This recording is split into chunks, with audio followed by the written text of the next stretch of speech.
Bonjour à tous, bienvenue dans cette nouvelle vidéo pour Planète Intuition, au cours de laquelle je vais vous parler du signe du Lion, des prévisions astrologiques pour le mois de mai pour nos amis Lions.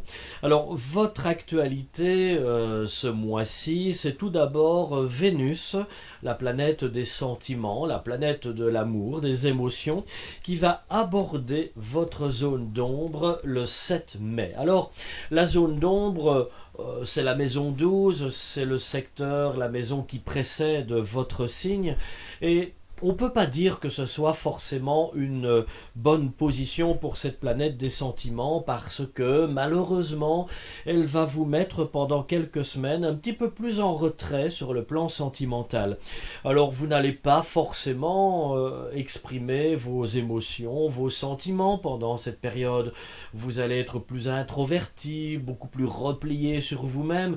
Alors il ne faut surtout pas que votre partenaire s'inquiète. Faites-lui d'ailleurs visionner cette vidéo, comme ça le rassurera aussi. Ce n'est pas parce que vous avez rencontré quelqu'un d'autre, ce n'est pas parce que vous ne l'aimez plus, c'est simplement que vous avez envie de vous isoler dans votre bulle, de vous replier sur vous-même, parce que vous avez d'autres préoccupations en tête que la relation amoureuse, qui cela dit reste tout à fait protégée, hein.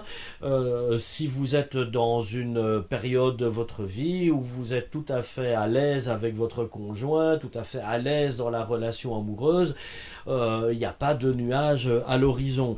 Bon, c'est vrai que si vous êtes un lion célibataire, cette période va vraiment vous laisser en retrait, vous n'allez pas forcément rencontrer quelqu'un, vous n'allez pas chercher la rencontre non plus, et j'ai même envie de dire que vous allez d'ailleurs la fuir le plus possible, ce n'est pas le bon moment.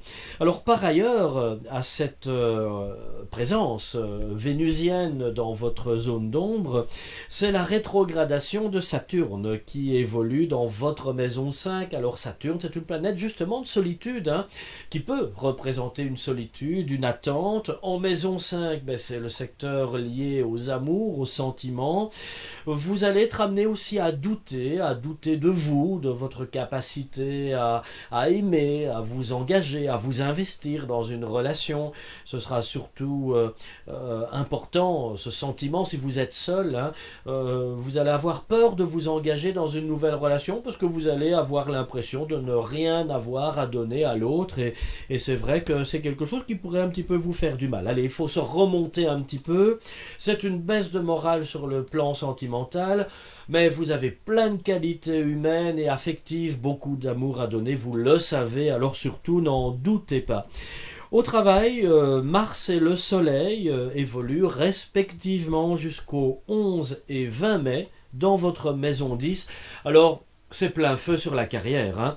Que vous dire de plus si ce n'est que ces deux transits planétaires vont véritablement relancer, redynamiser votre activité professionnelle. Votre carrière est renforcée, vous pouvez avoir une belle promotion, alors c'est peut-être aussi une bonne période pour aller trouver votre employeur et pour lui demander une petite augmentation. Bon, cela dit, vous ne l'aurez peut-être pas tout de suite, hein. Il faudra peut-être attendre la deuxième quinzaine de septembre parce qu'il y a du Saturne là-dessous aussi, et on peut vous dire oui mais pas tout de suite, hein. Bon, je sais, cette réponse vous l'avez déjà eue, mais cela dit, c'est peut-être le bon moment quand même pour relancer la situation et pour montrer que vous êtes là, vous avez envie de progresser dans l'entreprise. Si vous êtes indépendant, cette période est parfaitement taillée pour vous puisque vous allez pouvoir vous ouvrir à de nouveaux horizons professionnels, de nouvelles collaborations, associations, un développement de clientèle. Donc c'est vraiment une très très belle période pour vous à quelques encablures de cette période estivale. Financièrement, là par contre, n'attendez pas de rentrée spectaculaire, veillez simplement à préserver vos acquis. Par contre, comme je le disais juste avant, avec le travail, là vous pouvez bien sûr tout mettre en place, mais ce que je veux dire c'est que financièrement vous n'en aurez les retombées que vers le milieu de l'année, à partir de la fin juin et par rapport à l'été qui arrive. Donc préservez vos acquis, ne dépensez pas à tort et à travers, et vous passerez parfaitement bien cette période du mois de mai qui, bon, même si elle est un petit peu en demi-teinte sur le plan sentimental, vous laissera quand même de très très beaux souvenirs quand vous ferez le bilan par exemple. Voilà, c'était pour nos amis Lions, pour les prévisions astrologiques pour ce mois de mai. On se retrouve très bientôt pour une prochaine vidéo sur Planète Intuition. Au revoir.